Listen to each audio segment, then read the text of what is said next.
What's up everybody, it's RobinGaming here. So PlayStation right now is beta testing the 3.0 update for the PlayStation 4. That means that some people in a closed beta are now able to test out some of the new features that are being added, and PlayStation has also released a list of some of these new features that we can check out for ourselves. And what I wanted to do is of course discuss them in this video. Now I personally just want to say that with an update like 3.0 you would expect a lot of major things to be added, and it is not quite clear yet right now if this list contains all the features in total that are going to be added, because the list itself I personally find to be quite underwhelming, and there's some things like, for example, as easy as a friend notification for going online that we still don't see here, no folders or something. All these things that people have been asking for a long time, I still don't see them on the list. So you know, I do want you to keep that in mind. They may still add some more, you know, features in the future when the actual patch releases, right? But you know, for now, let's get into the list. I'm quickly going to mention them all and briefly discuss them. So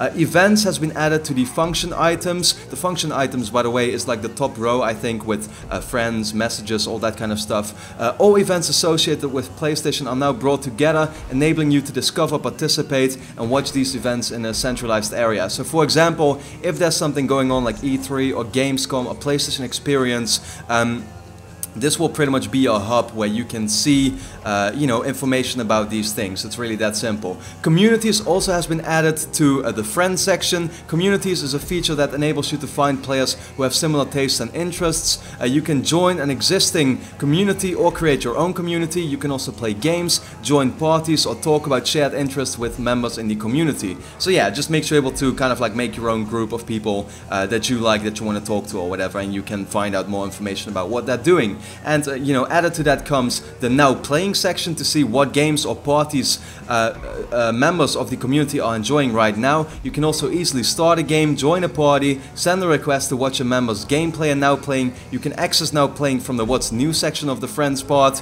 and in communities, and also in the message screen or via profile. So once again, they seem to be, you know, bringing this much bigger focus on just communities in general, on your friends, that kind of stuff. But then it's very interesting to me to see that there is still nothing like an actual message that shows that your friend is online or something like that, right? You would think that's pretty much the basics, so I don't really get why they're expanding this thing when they haven't announced, you know, stuff like that yet. But, you know, once again, I mean, I'm sure some people find it cool.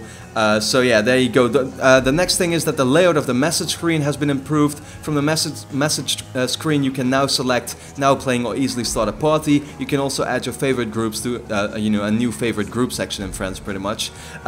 This one is pretty interesting. You can now broadcast your gameplay on YouTube. That means that you can also, you know, not just live stream on Twitch, but also on YouTube. Me, myself, starting to kind of become a big live streamer. That's something I want to do a lot in the future.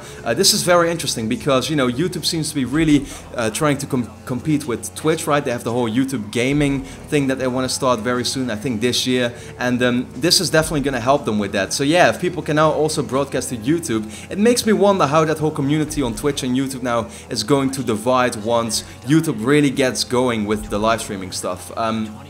That'll be very interesting to see for sure. You can now upload video clips to Twitter. There's a 10-second limit because of course Twitter doesn't really allow you to do big messages or big videos either now. The layout of Live from PlayStation has been improved. Yeah, that's not really too interesting to me. You can now change the speed for automatic text scrolling in settings. No idea what you use that for myself, never used it. Community, request to watch gameplay, events and current song have been added to you know, settings as well. So that's all, you know, those two things were pretty much quick changes to the settings part. Once again, not really too interesting to me myself. And then finally there's the Other section where there's about 6 new features. You can now post your comments for activity feeds and what's new. Great. You can now enjoy fun conversations with your friends using stickers in messages, so these kind of like small little avatars or icons that you can send. Yeah, that's cool, I guess, nothing really too big, right? PlayStation Plus has been added to the function items, so it looks like you're going to be getting your own PlayStation Plus icon next to friends and stuff. You can now see all of your PlayStation Plus benefits, such as free monthly games, exclusive discounts, news and more in one place.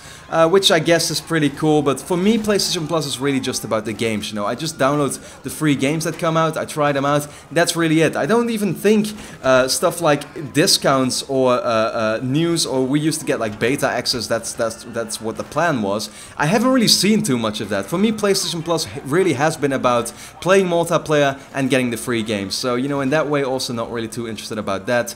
Accessibility features are now available when playing content from Blu-ray discs or DVDs. Application of these features has also been expanded. You can now restrict the use of games while looking at age level information and rating icons. You can now create a sub account for a minor by selecting new user on the screen for selecting a user. So yeah, that's something, you know, there's been a whole controversy about that, the whole sub and master accounts. They finally fixed that. That's good. That's one thing a lot of people have asked for, so I'm glad they finally fixed that. And then the final thing is you can now adjust settings for web filtering services from settings, parental controls. Yeah, I mean, that's pretty much all there is to it. And once again, I think you will all agree with me that nothing really here seems to be too major. All of the stuff I just talked about in the last, you know, couple of minutes or so really isn't too interesting, and the community spot is cool, but there's just some stuff still lacking, like the online friends notification, like the folders, that I would really like to see in the next patch. And so I hope that's still going to be added. For now, we just don't know. But of course, I would like to know from you, what do you think about this list of features? Let me know in the comments what you thought about this, what you would most like to see in the next patch for the PlayStation 4. Now with that being said, patch 3.0 will be added to the PS4 sometime in the future. We don't really know yet, but I assume it's going to be within 2 months or so. But that's all to be seen for the future. For now, I hope you enjoyed the video.